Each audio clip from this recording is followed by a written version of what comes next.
Like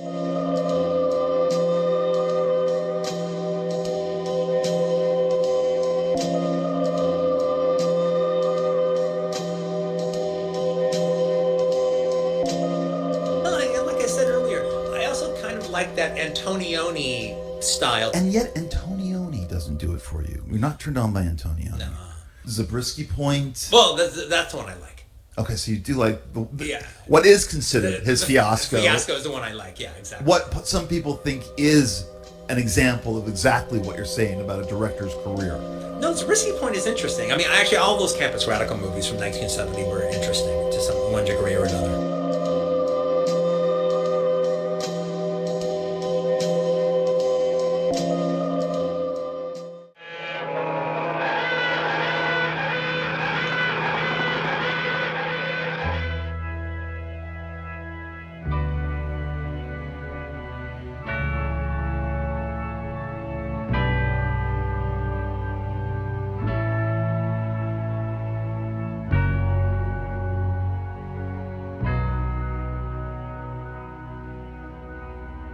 So what's your favorite movie of 1969? What are your three favorite movies of 1969? Oh, gosh. Three favorite movies of 1969. I think 1969, that's actually not that great of a year, to tell you the truth.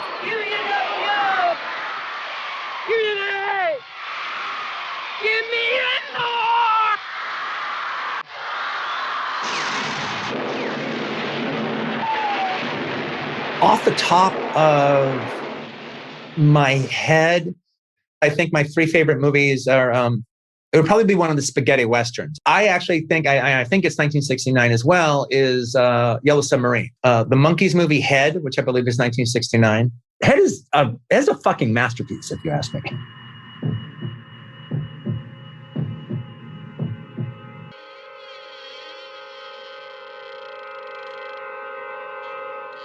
Yeah, directed by Bob Rafelson, written by Jack Nicholson. And kind of panned at the time, right? Oh, yeah. But I mean, I think that would definitely be in my top 5 movies in 1969, even with if I gave this really serious consideration.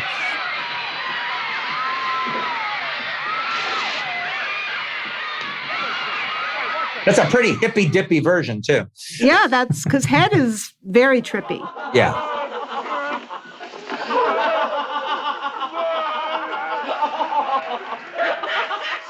There was, however, one night my parents went to the movies when they didn't take me along. It was a double feature of Melvin Van Peebles' Sweetback and Robert Altman's Brewster McCloud. They went with my mom's younger brother, Roger, who had just returned from Vietnam and was casually dating my babysitter, Robin, a nice young middle-class red-haired girl who lived down the street. The evening was not a success. Not only did they not like the two movies, my stepfather and uncle proceeded to bitch about them for days after. However, the Altman film was the lower half of the double bill. The film they paid to see was Sweetback. Now, the reason I didn't attend that screening was because since it was rated X by an all-white jury, I couldn't. I'm sure Kurt, Uncle Roger, and Robin didn't know what to make of Melvin Van Peebles' howling cry of black empowerment any more than they did Brewster McCloud. But while I'm sure they couldn't fathom why anyone would bother to make Altman's malarkey, the Van Peebles film was something. Something they didn't understand. Something they couldn't grasp, which made them mad. Something that wasn't for them. After it rejected them, they rejected it. But unlike Brewster McCloud, something they couldn't deny. The interesting part of my memory was the only reason they saw it was due to my mom. I doubt, other than her, any of them had ever heard of it. She hipped them to it. Also, my mom never used a short version of the film's title, always referring to it by its full soul title, Sweetback's Baadasssss Song. And while I remember the men coming home complaining about the movie for days, my mother didn't say much. She didn't defend the picture, but she also didn't join in on the diatribe. She remained, strangely for her, quiet on the subject. Less than a year later, she would leave Kurt and exclusively date black men for the next 3 years.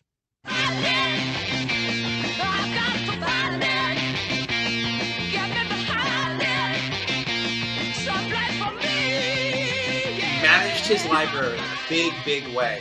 And, I'm sure pretty much every mom and pop video store had at least a couple of them. Mm-hmm. The only ones he didn't have is he didn't have a Beyond the Valley of the Dolls because that's Fox. MC, yeah, Fox had that. So like a tape that we were very, very, very precious about was Russ Meyer's Beyond the Valley of the Dolls because it was out of print. Yeah.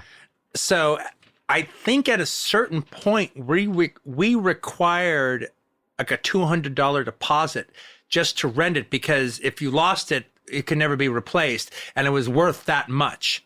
So we had to either have a $200 thing on your credit card or a $200 in cash deposit for you to rent it. Then you get it back. All right, but like it was like it can't be replaced. The sweet smell of clover won't make the world over. Russ Meyer, Bradley Metzger were actually getting like legit theatrical engagements of their movies in regular movie theaters. Now, to let it be known, I'm a huge fan of Russ Meyer and especially an incredible fan of his technique. I do not appreciate as much when he delved more into camp as he did. He dive headfirst into camp. And Russ Meyer does exist in that world of George Romero, where these actors appear that you don't expect to see in other movies. And I doubt Russ Meyer ever used a woman with a boob job in her life. In his life, they all had to be out. It's not his MO. 100%. Not his MO. Pure.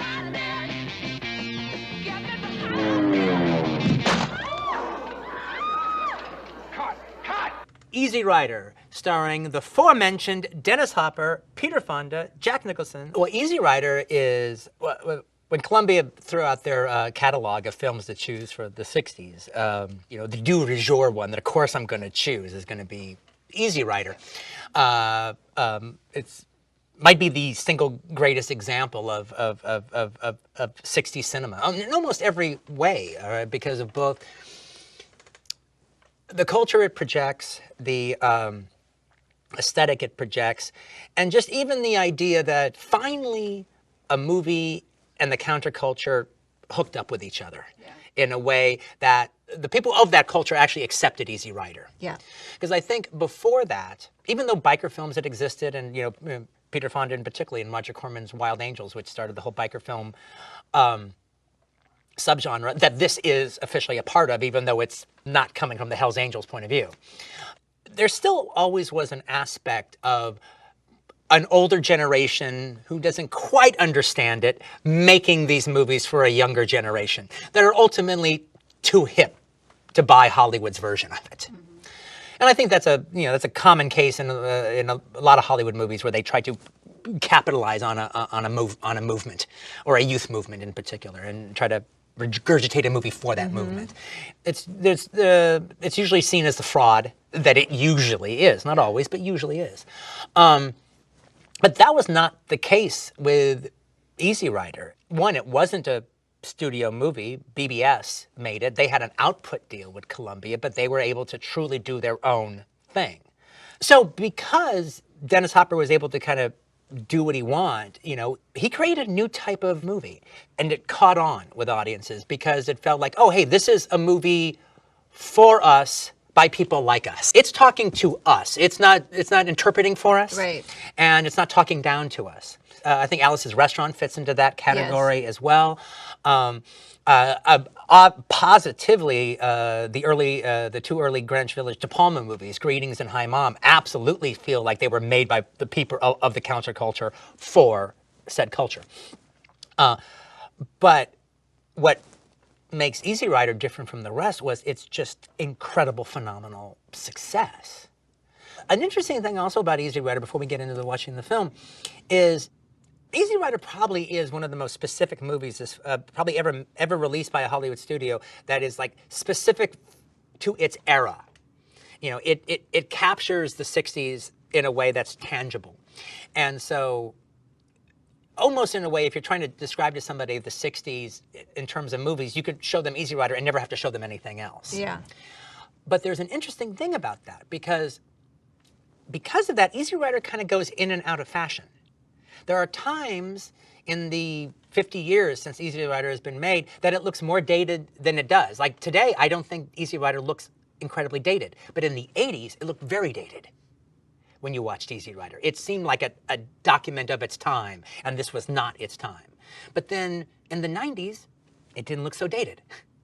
And especially... And now it doesn't look so No. dated. I think Easy Rider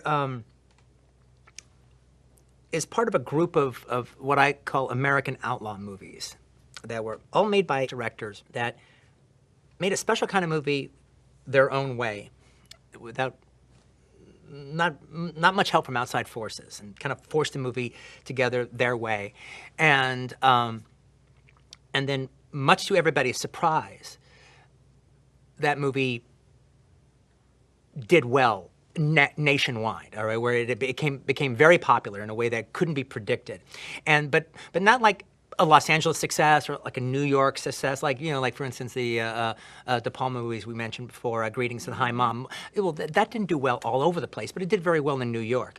But there was a group of movies that actually kind of came out like what I'm talking about, and they actually went nationwide. They actually did well, eventually nationwide, and that.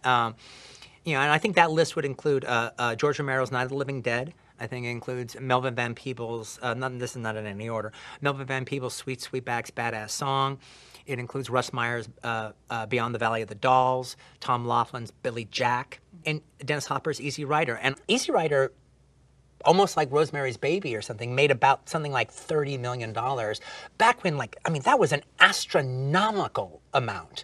I mean, they would spend, in the 60s, they would spend $2 million or $2.5 million on a movie, and that would be like a lot of money spent on a movie. And if it made $12 million, that was considered fantastic. We did great with that.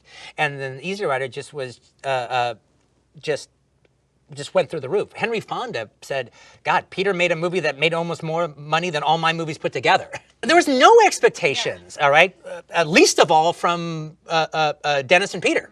They're outlaw movies that these directors made, that they knew what they wanted to do, and they made their kind of movie. And frankly, they were kind of first for their time in almost every aspect. And then they came out and, like an unsigned band that comes out and becomes, and has like the hit of the year. That's what these movies kind of represented. One of the things that was also kind of fascinating about Easy Rider, especially at its time, was one of the things that made the movie commercial, along with the performances, along with the costumes, along with the music, along with all the accoutrement that the film offers, was its ending.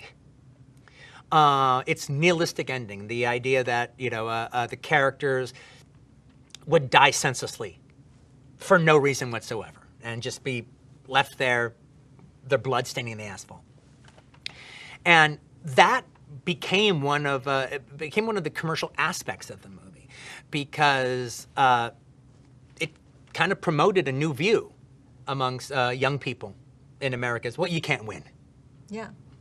It was a very nihilistic time in America when it came to thinking about the America we had grown up in, the America we had been told what America is, the apple pie image. And Easy Rider kind of flies in the face of that. In fact, the most famous scene is the campfire scene where they dissect it. For your freedom, yeah. You go, well, isn't it what freedom's all about, man? Well, that's what they say. Yes. It's all about. But when they meet a person who's really free, right. that they can't have that. Yes. And so, and this would get worse as the 70s go on with Watergate.